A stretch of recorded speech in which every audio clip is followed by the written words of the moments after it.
Jai Hind students. Today we are going to start our new lesson conservation of plant and animals. तो इस chapter में बेटा हम लोग प्लांट और एनिमल के कंजर्वेशन के बारे में, उनके बचाव के बारे में पढ़ेंगे, ठीक है।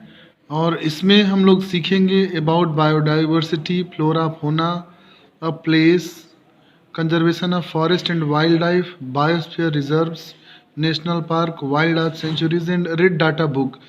तो ये सब टॉपिक बेटा कवर करेंगे। तो इससे पहले हम लोग कुछ बेसिक चीज़ें जानें कि क्यों कंजर्वेशन जरूरी है। तो variety of species of plant, animal and different micro organism. हम लोग जानते हैं कि हमारे अर्थ पे डिफरेंट टाइप्स के प्लांट और एनिमल्स रहते हैं, साथ साथ में रहते हैं, मिलजुल के रहते हैं, विथ हारमोनी रहते हैं। Is known as the biological diversity और बायोडाइवर्सिटी। ये जो अलग अलग प्रकार के जो एनिमल और प्लांट पाए जाते हैं, इसी को हम लोग बोलते हैं बायोडाइवर्सिटी। इसलिए biodiversity means the diversity of life on our planet. तो बायोडाइवर्सिटी का मतलब होता है जीवों की विभिन्नता, जीवन की विभिन्नता जो हमारे प्लानिट पे पाई जाती है। All living beings on the earth have the right to live and carry out the activities assigned to them by nature. जितने भी लिविंग बींग्स होते हैं अर्थ पे, उनको यह अधिकार है कि वह जीवन जिए और अपनी एक्टिविटीज़ को असाइन करें नेचर में, मतलब अपनी सारी एक्टिविटी नेचर में कर सकें। Our biologically diverse earth has an abundance of varied species of plant and animal. हमारे इस अर्थ पर ढेर सारे प्रकार के प्लांट और एनिमल डिफरेंट तरीके के पाए जाते हैं। डिफरेंट इकोसिस्टम और उनके रहने की व्यवस्थाएं अलग अलग हैं। जैसे कुछ पॉन्ड में पाए जाते हैं, कुछ ग्रास लैंड में पाए जाते हैं, कुछ डेजर्ट में पाए जाते हैं, कुछ रेन फॉरेस्ट में पाए जाते हैं। अलग अलग प्लांट और जीव अलग अलग एरियाज में पाए जाते हैं।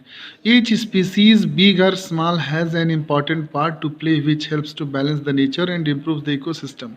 और सभी का इस नेचर में सबका इम्पॉर्टेंट है, क्योंकि वह इकोसिस्टम के बैलेंस को बनाए रखते हैं, नेचर के बैलेंस को बनाए रखते हैं। Do you know international biodiversity day is being observed on 22 May. International biodiversity day जो है वो 22 मई को मनाया जाता है। टू रेज, लोगों में जागरूकता के लिए। किस चीज़ की जागरूकता के लिए? Awareness and increase the understanding of biodiversity issue, जिससे लोग इस बायोडाइवर्सिटी की समस्याओं को या इसकी जानकारी को समझ सकें कि क्या इसका प्रभाव है और ये क्या चीज़ है। The theme for the year 2011 was forest to complement the international year of forest. जो 2011 की जो थीम थी बायोडाइवर्सिटी डे की, was forest to complement the international year of forest. उसको इंटरनेशनल ईयर ऑफ फॉरेस्ट घोषित किया गया था 2011 को। Biodiversity provides the very foundation of our well-being. The existence of variety of plant and animal is important for humankind. The biodiversity provides the very foundation of our well-being. Biodiversity हम लोगों को हमारे जीवन के लिए या हमारे लिए वो एक बेसिक फाउंडेशन प्रोवाइड करता है। The existence of variety of plant and animal is important for human kind. जितने जितने वेराइटी के प्लांट और एनिमल पाए जाएंगे वो ह्यूमन काइंड के लिए काफ़ी ज़रूरी होगा। जैसे बेटा हम आपको उदाहरण में दे सकते हैं, जैसे कुछ जहाँ पे धान की फसलें हैं, जहाँ पे पानी की मात्रा बहुत कम होती होगी, तो जल्दी से कम पानी वाला धान का पौधा वहाँ पे रोपा जाता होगा।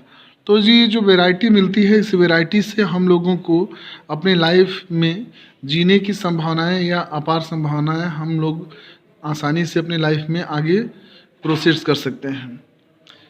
More the varied number of plants the greater or the chances of getting different crop.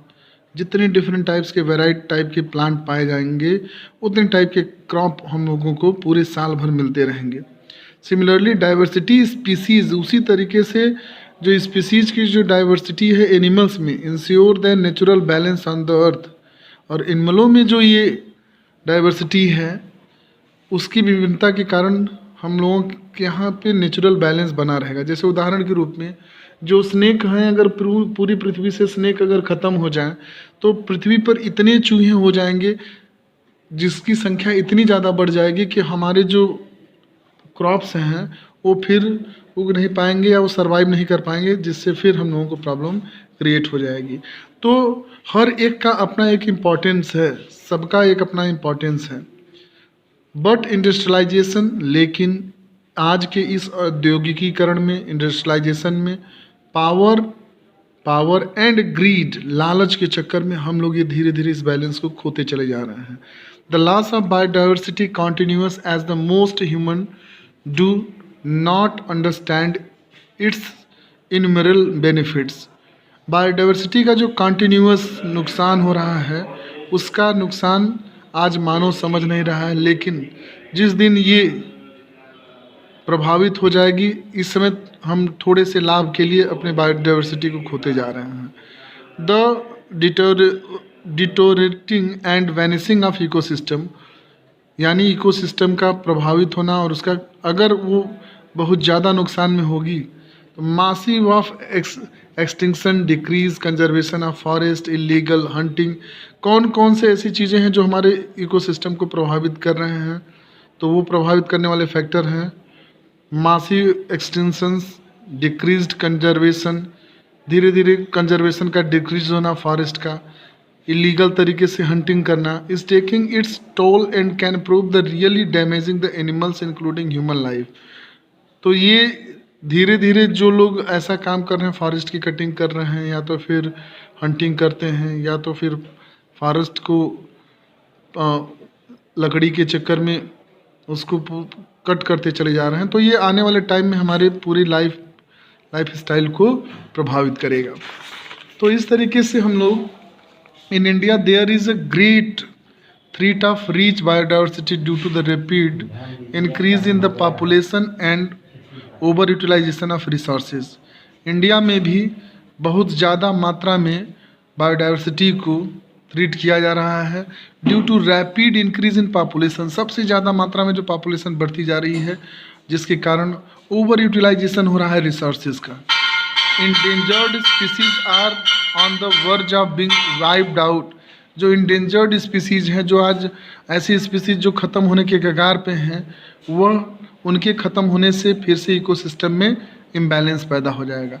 तो स्टूडेंट, आज के लिए बस इतना ही। आज आप इन सब चीज़ों को देखेंगे, कल फिर हम इसके बारे में फिर आपसे आगे डिस्कस करेंगे।